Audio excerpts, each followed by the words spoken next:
Hi guys! Welcome back to my channel.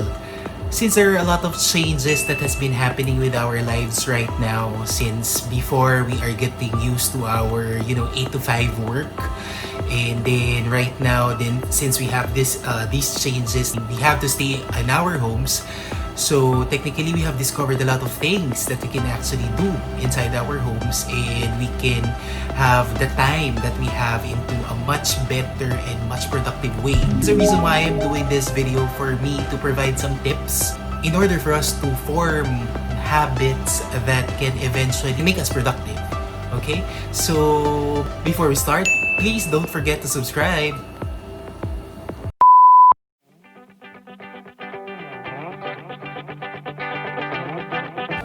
On today's perspective, we will be talking about habits.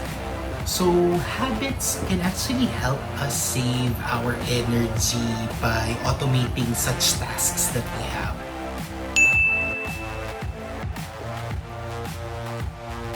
Because sometimes sticking to our good habits eventually is a challenge for us. But sometimes once we get to start these habits and start to settle in, then it can actually benefit us.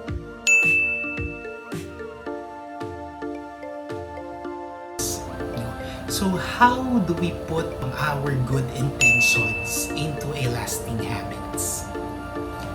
One way for us to settle in with the habits that we want to establish is for us to provide that identity of defining the goal that we want, because it can sometimes mold us into the goal that we would like to pursue. So technically, like for example, if you want to lose weight and if you want to become healthy, then technically that can provide you with something that can help you look forward into something, and then help you establish that specific habit that can nourish the goal that you have. So I think it is really important for you to establish that identity wherein kung ano yung gusto mo talagang ma-achieve, kailangan mo munang malaman yun. So here are the 5 techniques that can help you build a habit.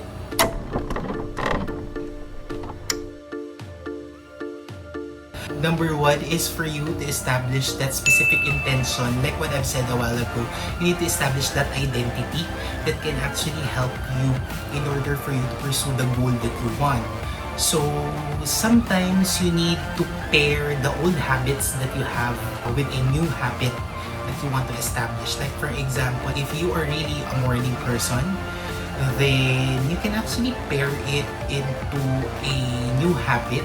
Like for example, if you want to lose weight, then technically you can do your workouts in the morning, and all of our energies are, heightened up during the morning if you are a morning person, right? Number 2 is for you to create a good mindset. This can actually help you have that habit to become pleasurable.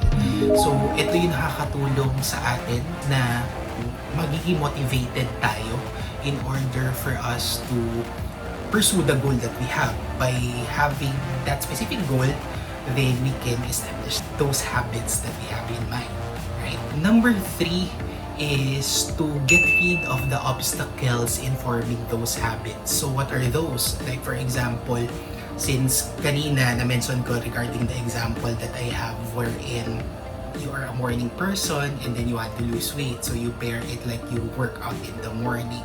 So ano ba yung mga obstacles that can hinder to that? Like for example, if the activities that you do late at night, so remove those ones. Like for example, you go out a lot, pero ngayon hindi naman tayo hindi naman tayo makakalabas because we are still staying in our homes.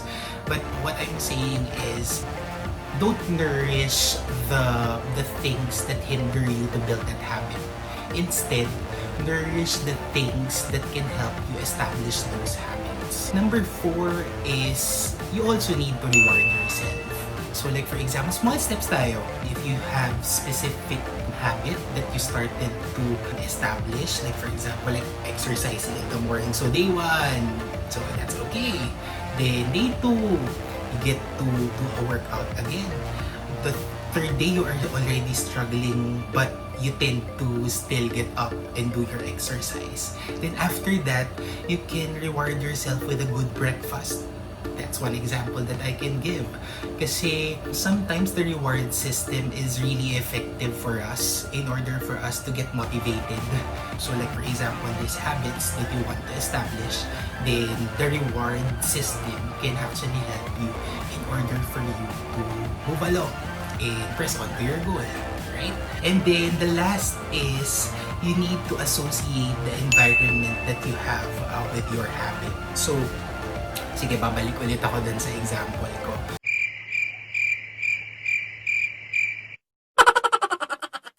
You want to lose weight, you are a morning person, pinagsama mo siya.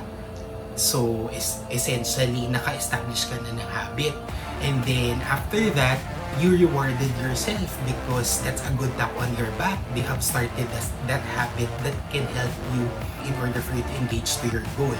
So, what I mean by associating the environment that you have is the place that you exercise is really one factor that can help you in order for you to get motivated and press on to your goal.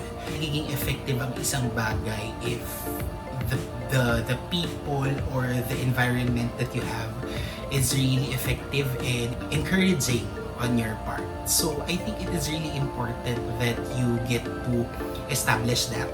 Kasi that can really help you and that can really provide a good output and a good foundation for your habit to be established. So those are just some tips that I can share in order for us to build a habit that can really last and can eventually help us in order for us to be productive. Alright? So, but it really depends on the person, and at the end of it, it is only you. It's only you that can help you in order for you to be productive and for you to be motivated, for you to press on to your goal. Okay? If you want to follow me on all social media platforms, you can follow me at Jorell Rendon, and I hope that you have a pleasant day ahead. Guys, please don't forget to subscribe. Bye-bye!